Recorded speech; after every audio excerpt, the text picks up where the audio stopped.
Have you ever been confused when trying to come up with an idea for a handmade project to either sew or just design?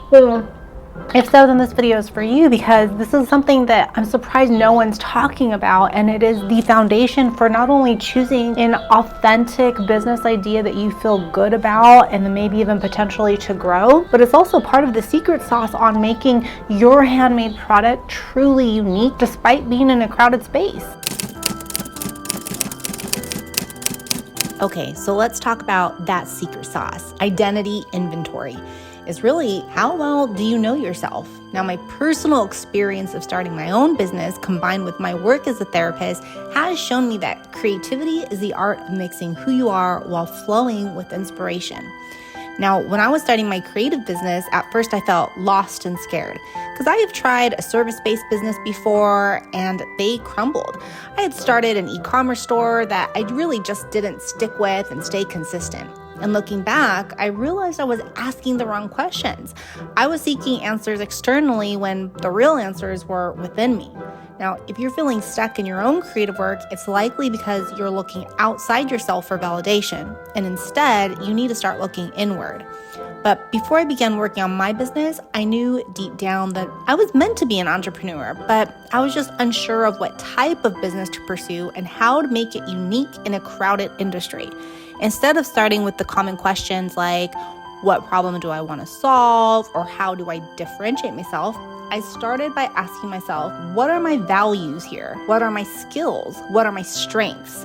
And what are my shadows? And just to explain a little bit about what these terms are, for in case you're unfamiliar, I'll start with why values matter. So your values are guiding principles. These are things that matter most to you in your life, and they shape how you make decisions, what you prioritize, and the direction that you take in life. When you align your career with your core values, it not only feels more fulfilling, but it also ensures that you're creating something that truly resonates with you and your audience. Values serve as a compass that keeps you on track during challenging times and helps you stay grounded in your purpose. Now, let me tell you a little bit about shadow work, for in case you're unfamiliar with this term, is something we use as therapists too. Now, this is a term that was, popularized by Carl Jung, and shadow work involves exploring the parts of yourself you've repressed or denied, those unconscious aspects that can sometimes sabotage your growth.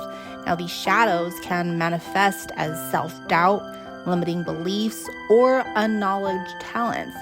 But by bringing them into the light, you can integrate them into your life and career, turning them into sources of strength and self-awareness.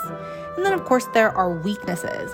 Now, these aren't the same as your shadows. Weaknesses are areas where you might struggle or feel less competent. Maybe you procrastinate, maybe you feel overwhelmed easily, or maybe you're just not great at a specific skill set yet. But recognizing these weaknesses allows you to address them, either by improving upon them or finding ways to work around them. Lastly, you can think about your interest, what brings you joy, what aligns you with your purpose and gives your work meaning. And once you've answered these questions, you'll have a much better understanding of your personality career fit. You'll know the type of businesses that's a good match for you, whether it's a product-based business or a service-based venture. And when you combine this self-awareness with practical business strategies, such as reducing financial risk, researching market demand, and developing a marketing plan, you'll start to build a business that's not just unique, but sustainable and fulfilling. So now I'll explain how to start your identity inventory. And the good news is there are plenty of ways you can begin this process, but we can't cover everything in this video. So here are a few steps to help you get started. And of course, I'm going to recommend therapy. I always suggest seeing a therapist to help you explore and uncover your identity. I'm not saying this because I'm sponsored or anything, but hey, I sure wish I was. But because I've seen firsthand what happens when you have a good therapist guiding you through the process of self-discovery. The second thing you can start off with is values deck cards. You can purchase a values deck on Amazon, a simple hands-on activity that helps you clarify what's truly important to you.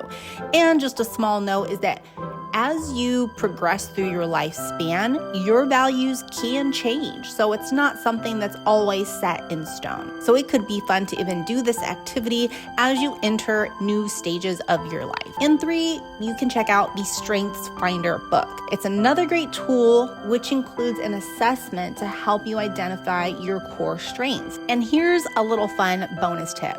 I created a hybrid approach that blends therapy with business, and I call it my lean identity plan. It's very similar to a lean business plan. But on this plan, I've listed keywords that describe values, weaknesses, interests, etc. to help generate, or I should say more confirm, business ideas that match or align with your identity. And then what I did was I uploaded my lean identity plan to ChatGPT, and I asked it to analyze the data and suggest potential creative business ideas.